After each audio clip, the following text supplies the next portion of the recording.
What's up, everybody, and welcome to BioS 3 Story Time. Today we're going to have a good story time. I can't believe I didn't think about doing this one. It was actually suggested to me by someone on one of the comments sections in one of the videos. And the suggestion was, why don't you tell us a story time about Bruno, he's sitting right there on the floor, and how you guys became father and son. Okay. So here we go. Let's start with my first English Bulldog. His name was Lucky. His champion name was Lord Barnaby Holmes. And Lucky was my buddy, man. He was my first dog that I had that was mine, not my family pet. He belonged to me. And we did everything together. I brought him to like family cookouts. I brought him to work with me sometimes when I was working at Biogenics for Joe Pacheco. I'd take Lucky to the store with me, and he'd hang out and everything. We did everything together. And one day, I was leaving for work, and I had to work a double. I was working as a private police officer in Providence. And I told my girlfriend at the time to turn on the air conditioner when she left. It was summertime. It was July. It was the hottest month of the year. It was going to be like 100 plus degrees in Rhode Island. And it was going to be super humid. We lived on the 3rd floor. She said, yeah, she left. Now, this was probably like 8 in the morning. It was cool. As you know, some of you don't know, but Rhode Island kind of cools down at night and gets hotter during the day. And I left. It wasn't that, what's he doing? He's licking his foot. Stop licking your foot over there, weirdo. And when she left, she turned the fan on. So at like 5 in the afternoon, for some reason, I was like, I don't know, something's weird. I got a weird feeling, and I can't tell you how I felt it. But I called her at work, and she said, I didn't turn the AC on. I turned the fan on. I'm like, I told you to turn the AC on. It's not going to be cool enough for the dogs, for Lucky and Nico. So I rushed home, opened the door. It was so hot up there, I could barely breathe. Nico met me at the door. He was jumping up and down, springing up and down. And Lucky was facing the window. And I called him, and he usually met me at the door. He was in the bedroom. And when I bent down to tap on him, I noticed he was stiff. He was dead. So I came home, and it didn't just break my heart. It shocked the shit out of me. It instantly put me in the shock. And I picked up his dead body, and I gave him mouth-to-mouth, which with animals, you close your mouth and blow through the nose. It's kind of like child and infant. I tried to do CPR. I tried to do rescue breathing. Nothing. He had been gone for a while already. His gums were all blue, and he was stiff. He had died of heat stroke. He suffocated, basically, in the hot weather, which to this day I still haven't forgiven myself because he was my responsibility. And even though, my girlfriend hadn't turned the air conditioner on, still I blame myself for A, not doing it myself, and B, not being there for him when he passed away. He must have been scared, and to this day, there are times that I barely can handle it. And, that weighed on me for a while. And about 2 or 3 weeks went by. And, my supervisors are great. They gave me time off from work. And I had Nico, who was the little Brussels Griffin, who passed away finally not last year. Last year, he was 15 years old. And that was his best buddy, Lucky. So I decided to go back to the breeder where I got Lucky from, Laughlin Kennels in Oxford, Massachusetts. And they had a solid white female English Bulldog. And they had a fawn-colored male English Bulldog.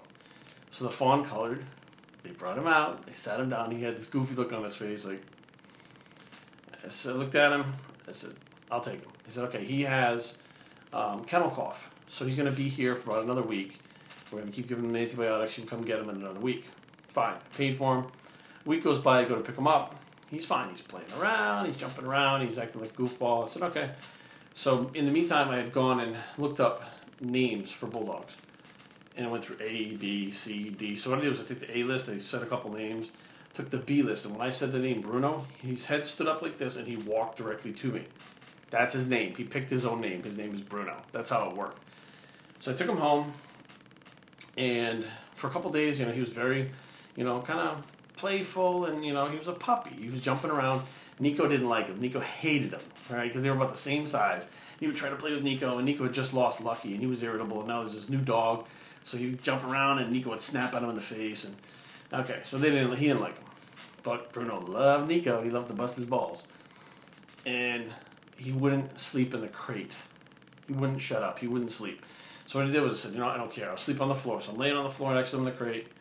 And I'm like, okay, he's asleep. I get back in bed. He wake up, fine. I put him in bed with me, which is probably the biggest mistake you can do when you're trying to train a dog. So now he would sleep across my neck, which I still have pictures of him. So he'd sleep across my neck, like up, like his face over here, his butt like over here. And that's the way he slept pretty much until he got too big to do that. Then he just kind of slept in between me and my girlfriend in the bed. And about 2 weeks after we had him, he started with the kennel cough again.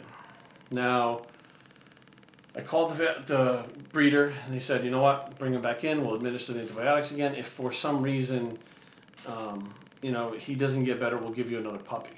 Which is not what I wanted at this point, okay? I'd already had him, I fell in love with him, he was my boy. He was staying. So what I did was, instead of bringing him to the breeder for free, I took him to my vet, paid the money out of my pocket. The vet gave me antibiotics, we gave him some liquid vitamin C from he bought it at GNC. It came with like a little liquid syringe, squirt that in his mouth, which he hated. He eventually got better. And as a puppy, he didn't look like that bulldog face, that flat, smashed-in face. And I remember looking at him going, you know, he's going to be one of those bulldogs that are, they look like a bulldog, but they're not that bulldoggy. You know, not bulldogish.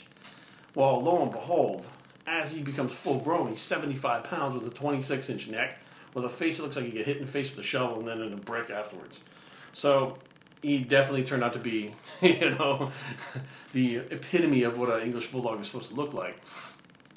And my other bulldog, Lucky, didn't have any. He was 9 years old. He had no health issues at all. Bruno had no health issues until we moved here from Silver Spring. So Silver Spring, Maryland, we were living in, no issues. We moved to Kensington. He started to get allergies. Once the allergies kicked in, then we noticed other things started to go wrong with him. Brought him to the vet. And eventually the vet was like, look, he's this age, this is what's happening, this is common, this is just the way it's going to be until he passes away. He has things that are, you know, health issues that are going to happen. So at this point now we have doggy insurance, pet insurance from Banfield for him, so that we can find out bring him there every day. The visits are covered, because I pay a monthly fee to cover all the visits of everything that are going on. The medications are cheaper.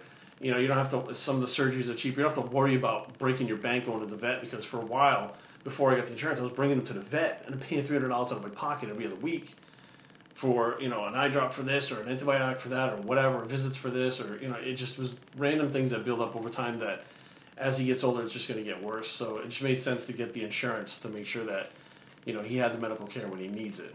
So ever since then, he has been more of a clingy son to me rather than a pet. He has no idea that he's a dog. He definitely thinks he's a person, and he gets very clingy towards me.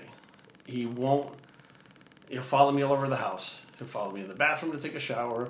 You know, at night when Carrie goes to bed, she'll go to bed earlier than I do. He'll come in the living room and whine and whine and whine and whine until I get up and I go to bed. And what he'll do is he'll come over to my side of the bed and he'll look at me.